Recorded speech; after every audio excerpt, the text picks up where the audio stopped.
Kinangin na tol, wala akong masulat na pangkantutan. Bakit? Ginos ka na nga ama. Taka hindi. Ulul, di ka pinapansin no. Gago, kakalunok-lunok ka ulul. Ba't ang chillero nyo ginos ng aba? Freestyle lang na lang tong beat mo pre. Sige, bukas ba to? Bukas ba to?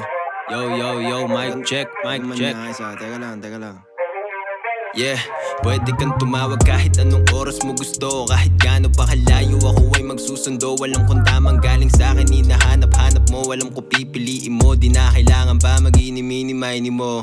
Di ka na makahintay sa dala ko na smoke. Damahin yung bawat stroke habang chino-joke kita sa kamang malambot.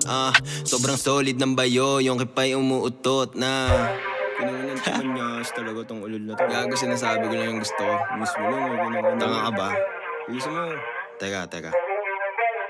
Gusto ko na malunod sa luhang nanggaling sa pagitan ng iyong hita. Hinaharap mo sa'kin, wag mahihiyang pakita. Sobrang basti, parang titang dalagita. Pilipinang palaban, malaba siya, katawan niya malapiya yung anghang.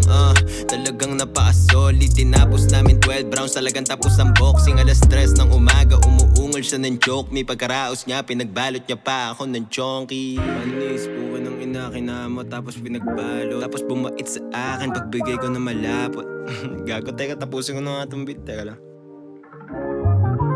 She loves sucking on my dick. Every time she blows me, I know she'll never spit. Yeah, you bitch love it, I could tell she like it stiff. I'ma dig your bitch down till she falls asleep. She keeps on texting me and sending me some pussy pics. Parang si Badan Chilero nasa crucifix. Lumuluhod, pinapakita kanyang bag of tricks. Nang gigigil, nasisipat ko yung booty chicks. Di nagbumumog pag-uwi, tapos sa'yo humahalik. So tuwing umaalis ka, siya naman sa akin ay bumabalik. Kumukulit sa aking burat, dinidikat malaman dapat pinisita yung tewup ng embutido ko na papikit. Pagkatapos kinanginan to, iyakin. Umalis ka na nga rito. Iyakin. Puro ka ululan lang yung sinasabi mo eh. Send mo agad Tanginan to. Send ko na lang sa'yo. Sige.